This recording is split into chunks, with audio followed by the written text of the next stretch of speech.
हाँ भी माने तो हो गया मीटर चेक। हाँ साहब जी हो गया। तो चल फिर कोई चाह पानी इकट्ठा करिए। लो साहब जी। आजा फिर साहब जी आजा। और मोटरसाइकिल तू चलानी है। अच्छा जी फड़ो जरा।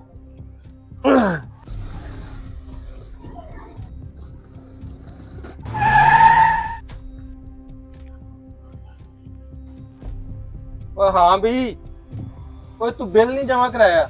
ਉਹ ਸਾਹਿਬ ਜੀ ਤੁਹਾਡੇ ਹੁੰਦਿਆਂ ਬਿੱਲ ਜਮਾ ਕਰਾਉਣ ਦੀ ਕਿਹੜੀ ਲੋੜ ਏ ਤੇ ਨਾਲੇ ਸਾਹਿਬ ਜੀ ਮੈਂ ਤੇ ਤੁਹਾਡਾ ਹੀ ਵੇਟ ਕਰ ਰਿਹਾ ਸਾਂ। ਸਾਹਿਬ ਜੀ ਇਹ ਫੜੋ ਆਪਣਾ ਚਾਹ ਪਾਣੀ ਤੇ ਨਾਲੇ ਇੱਕ ਚਾਹ ਪਾਣੀ ਦਾ ਇੰਤਜ਼ਾਮ ਮੈਂ ਹੋਰ ਕੀਤਾ ਹੈ। ਉਹ ਮੈਨੂੰ ਕੁਝ ਸਮਝ ਨਹੀਂ ਆਈ। ਉਹ ਜ਼ਰਾ ਖੁੱਲ ਕੇ ਦੱਸ। ਸਾਹਿਬ ਜੀ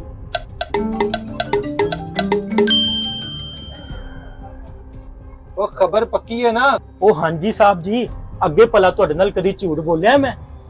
ਓਏ ਮਾਨੇ ਚੱਲ ਚੱਲ ਕੇ ਨਵੇਂ ਘਰੋਂ ਚਾਹ ਪਾਣੀ ਪੀਨੇ ਆ। साहब जी मेन्यू में कुछ मिलेगा ना? ਉਹ ਤੂੰ ਚੱਲ ਤੇ ਸਹੀ।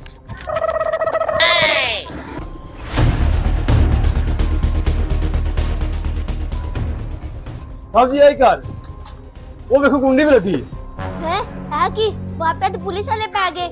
उत्ते जाके चाचू ने दस दिया। ਚੱਲ ਚੱਲ ਚੱਲ ਚੱਲ ਚੱਲ।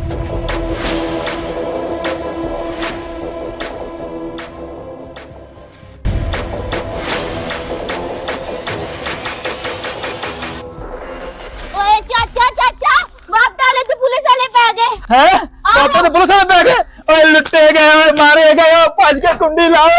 कुंडी तसी लाल ही सोनिया। ਓਏ ਹੁਣ ਤੂੰ ਥਾਣੇ ਹੀ ਜਾਏਗਾ। ਓਏ ਸਾਹਿਬ ਜੀ ਇੱਕ ਵਾਰੀ ਮਾਫ ਕਰ ਦਿਓ ਓਏ ਮਾੜਾ ਬੰਦਾ ਵਾ ਓ ਮੇਰੇ ਨਿੱਕੇ ਨਿੱਕੇ ਬੱਚੇ ਨੇ ਯਾਰ। ਓਏ ਓਏ ਇੰਨੇ ਇੰਜ ਕਾਬੂ ਨਹੀਂ ਆਣਾ। ਓਏ ਇਹਦੇ ਨਾਲ ਵੀ ਉਹੀ ਕਰਨਾ ਪੈਣਾ ਹੈ। ना काका ना तो बड़े सख्त ऑर्डर ने। ਓਏ ਹੁਣ ਤੂੰ ਥਾਣੇ ਹੀ ਜਾਏਗਾ। ਓਏ ਸਾਹਿਬ ਜੀ ਓ ਕੋਈ ਹੀਲਾ ਕਰੋ ਓਏ ਮਾੜਾ ਬੰਦਾ ਵਾ ਮਾਰਿਆ ਜਾਵਾਂਗਾ। ਉਹ ਹੀਲਾ ਤੇ ਕਰ ਦਈਏ। ਆਪਾਂ ਤੈਨੂੰ ਕੋਈ ਚਾਹ ਪਾਣੀ ਲਾਣਾ ਪੈਣਾ ਹੈ। ਚਾਹ ਪਾਣੀ ਸਰ ਜੀ ਚਾਹ ਪਾਣੀ ਸਰ ਹੁਣੇ ਲੈ ਆਨੇ ਆ। ਓਏ ਮਾਨੇ ਤੂੰ ਚੱਲ ਕੇ ਮੋਟਰਸਾਈਕਲ ਦੇ ਕੋਲ ਖਲੋ ਤੇ ਮੈਂ ਜ਼ਰਾ ਚਾਹ ਪਾਣੀ ਲੈ ਆਵਾਂ। ठीक हो गया साहब। ਬੜਾ ਟਾਈਮ ਲਾ ਦਿੱਤਾ ਇਹਨਾਂ ਨੇ।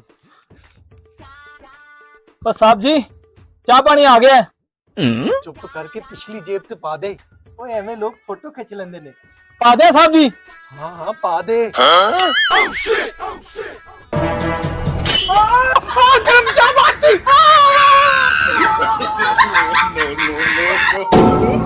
ਓ रुक जाओ साहब जी पानी तो रह गया जी।